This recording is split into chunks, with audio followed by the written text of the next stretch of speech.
Hello friends, welcome to माही हिंदी कहानियाँ channel. आज की कहानी है आखिर कौन था वह। यह कहानी परवीन पांडे द्वारा लिखी गई है। अगर आपको यह कहानी पसंद आए तो वीडियो को लाइक ज़रूर करिएगा और चैनल पर पहली बार आए हैं तो इसे सब्सक्राइब ज़रूर करें। और दोस्तों, अगर आप हमें अपनी कहानी देना चाहते हैं और अपना नाम हमारे चैनल पर बुलवाना चाहते हैं तो यह बात हमें कमेंट में ज़रूर बताएं। धन्यवाद। आधुनिक समय में भूत प्रेत अंधविश्वास के प्रतीक के रूप में देखे जाते हैं, पर कुछ लोग ऐसे भी हैं जो भूत प्रेतों के अस्तित्व को नकार नहीं सकते। कुछ लोग पढ़े लिखे जिन्हें भूत प्रेत पर पूरा विश्वास होता है, वे भी इन आत्माओं के अस्तित्व को नकार जाते हैं, क्योंकि उनको पता है कि अगर वे किसी से इन बातों का जिक्र किए तो सामने वाला भी, चाहे भले इन बातों को मानता हो, पर वह भी यही बोलेगा। पढ़े लिखे होने के बाद भी आप ये बातें कैसे कर सकते हैं? और इस प्रश्न का उत्तर देने और लोगों के सामने अपने को गंवारू समझने जाने से बचने के लिए लोग इन बातों का जिक्र करने से बचते हैं। बात कोई 15-16 साल पहले की है। मैं जिस जगह पर काम करता था वहीं पास में एक फ्लैट किराए पर लिया था। इस फ्लैट में मैं अकेले रहता था। हाँ, पर कभी कभी कोई मित्र संबंधी आदि भी आते रहते थे। इस फ्लैट में एक बड़ा सा हॉल था और इसी हॉल से संबंध एक बाथरूम और रसोई घर।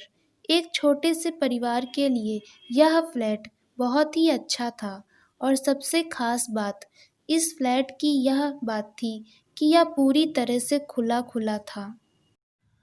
मैं आपको बता दूं कि इस फ्लैट का हॉल बहुत बड़ा था और इसके पिछले छोर पर शीशे जड़ित दरवाजे लगे थे, जिसे आप आसानी से खोल सकते थे। पर मैं इस हॉल के पिछले भाग को बहुत ही कम खोलता था, क्योंकि कभी कभी भूलवश अगर यह खुला रह गया तो बंदर आदि आसानी से घर में आ जाते थे और बहुत सारा सामान इधर उधर कर देते थे। आप सोच रहे होंगे कि बंदर आदि कहाँ से आते होंगे, तो मैं आप लोगों को बताना भूल गया कि यह हमारी बिल्डिंग एकदम से एक सुनसान किनारे पर थी और इसके अगल बगल में बहुत सारे पेड़ पौधे, जंगली झाड़ियाँ आदि थीं। अपने फ्लैट में से नीचे झांकने पर सांप आदि जानवरों के दर्शन आम बात थी। एक दिन शाम के समय मेरे गांव का ही एक लड़का, जो उसी शहर में किसी दूसरी कंपनी में काम करता था, मुझसे मिलने आया। मैंने उससे कहा कि आज तुम यहीं रुक जाओ और सुबह यहीं से ड्यूटी चले जाना। पर वह बोला कि मेरी ड्यूटी सुबह 7 बजे से होती है, इसलिए मुझे 5 बजे जगना पड़ेगा और आप तो 7-8 बजे तक सोए रहते हैं, तो कहीं मैं भी सोया रह गया तो मेरी ड्यूटी नहीं हो पाएगी। इस पर मैंने कहा कि कोई बात नहीं, एक काम करते हैं, 4 बजे सुबह का अलार्म लगा देते हैं और तू जल्दी से जाग कर अपने लिए टिफ़िन भी बना लेना। पर हाँ, एक काम करना, मुझे मत जगाना। इसके बाद वह रहने को तैयार हो गया। रात को खा पीकर लगभग 11:30 तक हम लोग सो गए। हम दोनों हॉल में ही सोए थे। मैं खाट पर सोया था और वह लड़का लगभग मेरे से 2 मीटर की दूरी पर चटाई बिछाकर नीचे ही सोया था। एक बात और, रात को सोते समय भी मैं हॉल में 0 वॉट का बल्ब जला कर रखता था। अचानक लगभग रात के 2 बजे मेरी नींद खुल गई। यहाँ मैं आप लोगों को बता दूँ कि वास्तव में मेरी नींद खुल गई थी, पर लेटे-लेटे ही मेरी नज़र किचन के दरवाजे की ओर चली गई। मैं क्या देखता हूँ कि एक व्यक्ति किचन का दरवाज़ा खोलकर अंदर गया और मैं कुछ बोलूँ उससे पहले ही फिर से किचन का दरवाज़ा धीरे-धीरे बंद हो गया। मुझे इसमें कोई हैरानी नहीं हुई, क्योंकि मुझे पता था कि गाँव वाला लड़का ड्यूटी के लिए लेट ना हो, इस चक्कर में जल्दी जग गया होगा। बिना गांव वाले बच्चे की ओर देखे ही ये सब बातें मेरे दिमाग में उठ रही थीं। पर अरे, यह क्या! फिर से अचानक किचन का दरवाज़ा खुला और उसमें से एक आदमी निकलकर बाथरूम में घुसा और फिर से बाथरूम का दरवाज़ा बंद हो गया। अब तो मुझे थोड़ा गुस्सा भी आया, और चूंकि वह गांव का लड़का रिश्ते में मेरा लड़का लगता है, इसलिए मैंने घड़ी देखी और उसके बिस्तर की ओर देखकर गाली देते हुए बोला कि बेटे, अभी तो 3 भी नहीं बजा है और तू जगकर खटर पटर शुरू कर दिया। अरे यह क्या! इतना कहते ही अचानक मेरे दिमाग में यह बात आई कि मैं इसे क्यों बोल रहा हूँ, यह तो सोया है। अब तो मैं फटाक से खाट से उठा और दौड़कर उस बच्चे को जगाया। वह आँख मलते हुए उठा, पर मैं उसको कुछ बताए बिना सिर्फ इतना ही पूछा कि क्या तू 2-3 मिनट पहले जगा था? तो वह बोला, नहीं। तो और वह फिर से सो गया। अब मेरे समझ में कुछ भी नहीं आ रहा था। मैंने हॉल में लगे ट्यूब को भी जला दिया था। अब पूरे हॉल में पूरा प्रकाश था और मेरी नज़रें अब कभी बाथरूम के दरवाजे पर तो कभी किचन के दरवाजे पर थीं। पर किचन और बाथरूम के दरवाजे अब पूरी तरह से बंद थे। अब मैं हिम्मत करके उठा और धीरे से जाकर बाथरूम का दरवाज़ा खोला। बाथरूम छोटा था और उसमें कोई नहीं दिखा। इसके बाद मैंने किचन का दरवाज़ा खोला और उसमें भी लगे बल्ब को जला दिया, पर वहाँ भी कोई नहीं था।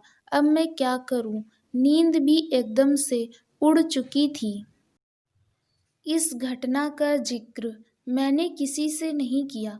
मुझे लगा यह मेरा वहम था, और अगर किसी को बताऊंगा तो कोई मेरे रूम में भी शायद आने से डरने लगे। इस घटना को बीते लगभग 1 महीने हो गए थे और रात को फिर कभी मुझे ऐसा अनुभव नहीं हुआ। एक दिन मेरे गांव के 2 लोग हमारे पास आए। उनमें से एक को विदेश जाना था और दूसरा उनको छोड़ने आया था। वे लोग रात को मेरे यहाँ ही रुके थे और उस रात मैं अपने एक रिश्तेदार से मिलने चला गया था और रात को वापस नहीं आया। सुबह-सुबह जब मैं अपने रूम पर पहुंचा, तो वे दोनों लोग तैयार होकर बैठे थे और मेरा ही इंतज़ार कर रहे थे। ऐसा लग रहा था कि वे बहुत डरे हुए और उदास हों। मेरे आते ही वो लोग बोल पड़े कि अब हम लोग जा रहे हैं। मैंने उन लोगों से पूछा कि फ़्लाइट तो कल है, तो आज की रात आप लोग कहाँ ठहरेंगे? उनमें से एक ने बोला, रोड पर सो लेंगे, पर इस कमरे में नहीं। अरे, अब अचानक मुझे 1 महीना पहले घटित घटना याद आ गई। मैंने सोचा, तो क्या इन लोगों ने भी इस फ्लैट में किसी अजनबी को देखा? मैंने उन लोगों से पूछा कि आखिर बात क्या हुई, तो उनमें से एक ने कहा कि रात को कोई व्यक्ति आकर मुझे जगाया और बोला कि कंपनी में चलते हैं। मेरा पर्स वहीं छूट गया। फिर मैं थोड़ा सा डर गया और इसको भी जगा दिया। इसने भी उस व्यक्ति को देखा। वह दिखने में एकदम सीधा साधा लग रहा था और शालीन भी। हम लोग एकदम डर गए थे, क्योंकि हमें वह व्यक्ति इसके बाद किचन में जाता हुआ दिखाई दे रहा था और उसके बाद फिर कभी किचन से बाहर नहीं निकला। और हम लोगों का डर के मारे बुरा हाल था। हम लोग रात भर बैठकर हनुमान का नाम जपते रहे और उस किचन के दरवाजे की ओर टकटकी लगाकर देखते रहे, पर सुबह हो गई और वह आदमी अभी तक किचन से बाहर नहीं निकला है। अब तो मैं भी थोड़ा-सा डर गया और उन दोनों को साथ लेकर तेजी से किचन का दरवाज़ा खोला, पर किचन में तो कोई नहीं था। हाँ, पर किचन में गौर से छानबीन करने के बाद हमने पाया कि कुछ तो गड़बड़ है। जी हाँ, दरअसल फ्रिज खोलने के बाद हमने देखा कि फ्रिज में लगभग जो 1 किलो टमाटर रखे हुए थे, वे गायब थे और टमाटर के कुछ बीज, रस आदि वहीं नीचे गिरे हुए थे। और इसके साथ ही किचन में एक अजीब गंध फैली हुई थी। खैर, पता नहीं यह हम लोगों का वहम था या वास्तव में कोई आत्मा हमारे रूम में आई थी। मैंने इससे छुटकारा पाने के लिए उस फ्लैट को ही चेंज कर दिया और दूसरे बिल्डिंग में आकर रहने लगे। जी हाँ दोस्तों, यह कहानी एक सत्य घटना पर आधारित है, क्योंकि यह कहानी जिस लेखक के द्वारा लिखी गई है उनके साथ ऐसी घटना घटित हो चुकी है। दोस्तों, क्या आप अपना नाम हमारे चैनल पर बुलवाना चाहते हैं? अगर हाँ, तो हमें कमेंट में बताएं। और हाँ दोस्तों, आपको यह सत्य घटना पर आधारित कहानी कैसी लगी, हमें यह भी विचार कमेंट में बताएं। और अगर आप चैनल पर पहली बार आए हैं तो इसे सब्सक्राइब ज़रूर करें। ऐसी ही कहानियों के लिए माही हिंदी कहानियाँ चैनल को सब्सक्राइब करना ना भूलें। धन्यवाद।